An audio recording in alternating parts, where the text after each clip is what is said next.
ఒక part of యాత్ర పాట ఇచ్చారు. దీంట్లో కూడా ఓన్లీ 10 years స్టోరీ. చంద్రబాబు గారి అంటే మనకు ఫ్యాక్ట్స్ తెలీదు.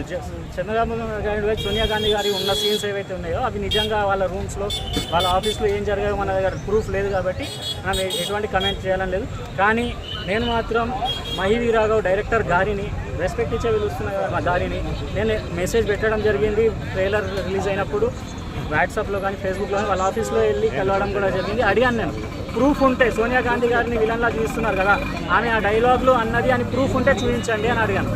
ఎందుకు నేను కాంగ్రెస్ పార్టీ మెంబర్ని కూడా కాదు, కానీ తెలంగాణ ఇచ్చింది సోనియా గాంధీ, దానికి బీజేపీ సపోర్ట్ చేసింది, దానికి ఈ టీఆర్ఎస్ ఫైట్ చేసింది, ఇవన్నీ కూడా ఉన్నాయి.